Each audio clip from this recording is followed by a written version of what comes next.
What is life? Biology कभी ये सही से नहीं बता पाई।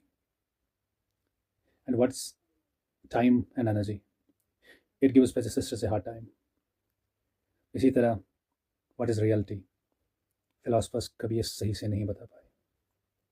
और जो हमारा आज का टॉपिक है वो है व्हाट इज़ इंफॉर्मेशन। और ये काम हिस्ट्री का है, लेकिन ये भी कभी खुल के नहीं बता पाए कि व्हाट इज़ इंफॉर्मेशन। कभी इसने कहा कि इंफॉर्मेशन कभी कबूतर है, कभी एक सफाई नेटवर्क है, कभी इशारे हैं, कभी सिंबलिसिज्म है, कभी गुफाओं की पेंटिंग है, कभी सितारे हैं, कभी लैंग्वेज है, कभी राइटिंग है, और कभी न जाने क्या क्या है। कुछ मिसालें पेश करते हैं ताकि इस पेचीदा टॉपिक पे खुल के बात हो सके।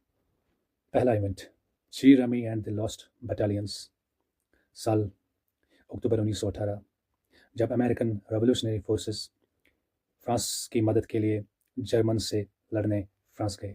तो वहाँ ये लॉस्ट बटालियन एक जगह फंस जाती है, तो निकलने का कोई रास्ता नज़र नहीं आ रहा, ये मौत के कगार पे है।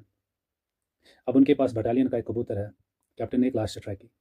उसने कबूतर के पाँव में एक इन्फॉर्मेशन बांधी, ए पीस ऑफ पेपर, तो फिर उसको रवाना कर दिया।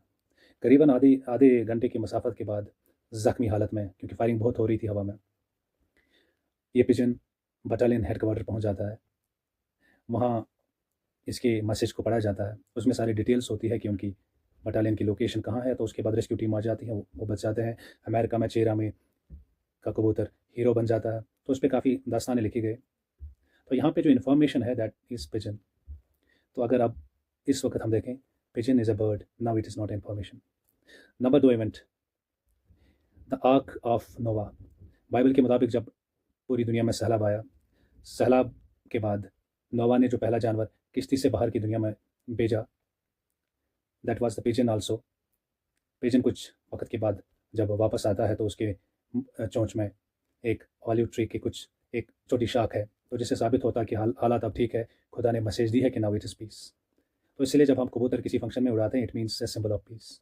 तीसरा वाक्य, the second battle of Gaza, a war in 1917, a war between Ottoman Empire and British, जहाँ पे बहुत सारे जेव्स जो प्रो ब्रिटिश काम कर रहे थे, उनमें एक स्पाई नेटवर्क था, या जासूसी का एक नेटवर्क था जिसका नाम था नीली।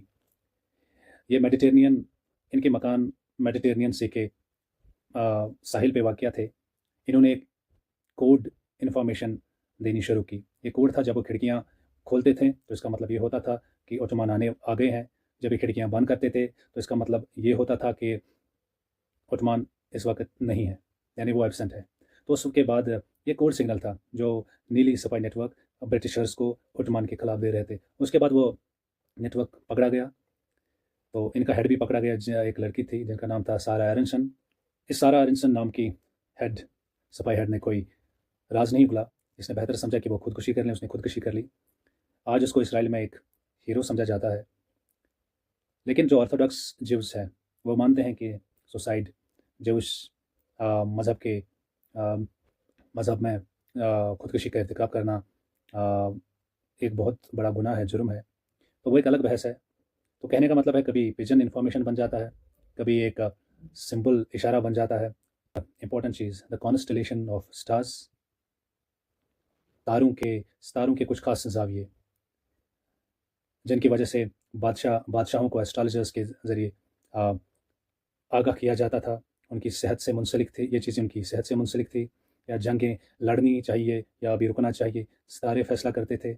या रिश्ते जोड़ने, हॉरोस्कोप और एस्ट्रोलॉजी में भरोसा करने वाले लोग रिश्ते जोड़ते हैं और रिश्ते तोड़ते हैं। ऐसे भी बहुत सारे वाक़यात, यानी जो सितारे कुछ ज़मानों में या इन पर भरोसा करने वाले लोगों के लिए एक इन्फॉर्मेशन का सबब है, लेकिन खुद ये सारी अपनी हकीकत में हो सकता है कि एलियंस की बस्तियाँ हों, वो चीज़ें हमारे लिए इन्फॉर्मेशन है, लेकिन in reality, being in itself, ये सारे हो सकता है इनकी हकीकत कुछ और हो। तो इन्फॉर्मेशन दरअसल क्या है? क्या इन्फॉर्मेशन हकीकत पे मबनी होती है? क्या इन्फॉर्मेशन सिर्फ कुछ कॉन्टेक्स्ट के साथ, to the in the context of time and space काम करती है? कुछ ज़मानों में जैसे पिजन की अहमियत थी, शटर्स की अहमियत थी, हाँ, इसी तरह तारों की अहमियत थी, अब उतनी नहीं रही या थोड़ी बहुत है। तो ये कहना बहुत मुश्किल है। इस पर भी बहस करते हैं। So what is actually information and what it does. क्या इन्फॉर्मेशन का मतलब होता है कि वो हक की तलाश करें, सच की तलाश करें, रियलिटी को ढूंढें, या कुछ और? आइए हिस्ट्री में ज़रा झांक के देखें। फिर से हम नीली नेटवर्क की बात करते हैं। जब मान लो एक नीली सिपाही के किसी फ़र्द ने इन्फॉर्मेशन दे दी, ब्रिटिशर्स को इन्फॉर्मेशन दे दी कि 10,000 सिपाही, ऑटोमन सिपाही आ रहे हैं, लेकिन उसने टोटल काउंटिंग दे दी, लेकिन उन 10,000 में से बीमार कितने हैं, रिक्रूट कितने हैं, कमज़ोर कितने हैं, हथियार कैसे हैं, ये एक रियलिटी है। लेकिन ये रियलिटी नहीं दी गई, बल्कि उसने एक टोटल एक स्टैटिस्टिकल फिगर दे दिया।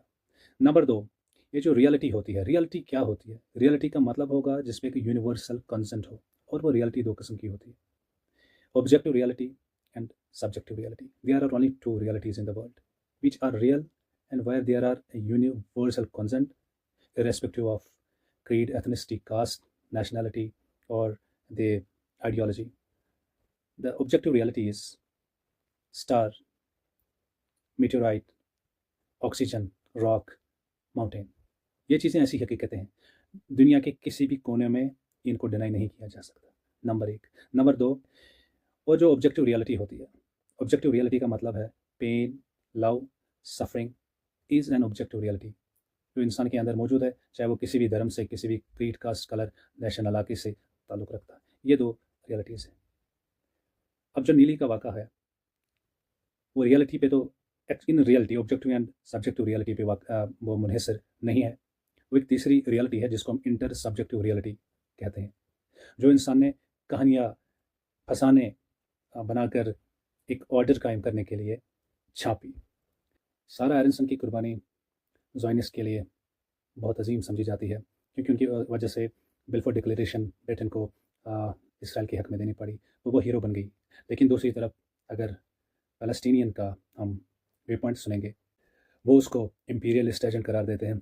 अगर हम ऑर्थोडॉक्स ज्यूज़ का सुनते हैं तो उन्हें सुसाइड करने पर बहुत बड़े गुनाह अजीम का मुर्तकिब समझते हैं। तो एक बाइफर्केशन है। तो फिर रियलिटी एक जो बिट टू बिट, अगर आपको रियलिटी देनी है इन्फॉर्मेशन से, तो आपको बिट टू बिट चीज़ें डिस्कस करनी पड़ेगी। एक की रियलिटी दूसरे की रियलिटी नहीं है, दूसरे की तीसरे की नहीं। तो इस रियलिटी की अजीब पेचीदगी को मज़ीद सिंपलीफाई और आसान करने के लिए मैं एक नावल का जिक्र करना चाहूँगा, ताकि आपके जहन से अवर आलूद मतला साफ़ हो जाए और दूध का दूध और पानी का पानी हो जाए। जॉर्ज लुइस बोर्जेस, साल 1946, कहानी द एग्जैक्टिट्यूड ऑफ साइंस। एक फिक्शन कहानी है, यानी एक ख्याली कहानी, जहाँ पर एक एम्पायर है, एक सल्तनत है। अब उस सल्तनत में बादशाह चाहता है कि मैपिंग हो, एक एक्यूरेट पिन पॉइंट मैपिंग हो, 1 to 1 scale pin point mapping, यानी एक इस सल्तनत का, इस मुल्क का पटवारियों को नक्शा बनाना है। आप ऐसे तस्वीर कीजिए, पहले के नक्शे तो बाहर की बाउंड्री के होते थे, लेकिन pin two point reality based एक मैपिंग होनी चाहिए। तो उसके लिए काफ़ी सारे मुलाजिम दरकार थे। तो चपा चपा, मरला मरला, फीट फीट उन्हें मैपिंग करनी पड़ी।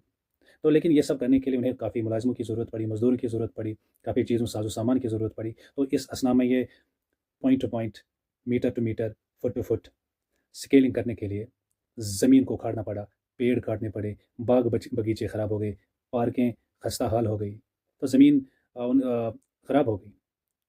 तो ऑन जो जो ग्राउंड रियलिटी है, तो इस मैपिंग से बहुत ज़्यादा तबाही और नुकसान हुआ।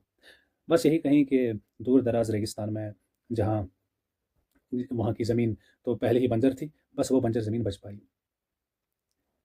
तो कहने का स्टोरी का जो मॉरल है वो ये है कि अगर आप रियलिटी इन्फॉर्मेशन से बिल्कुल आप एक रियलिटी कायम करने की कोशिश करेंगे, तो इससे जो ज़मीनी सूरत हाल होगी वो तबाह और बर्बाद हो जाएगी।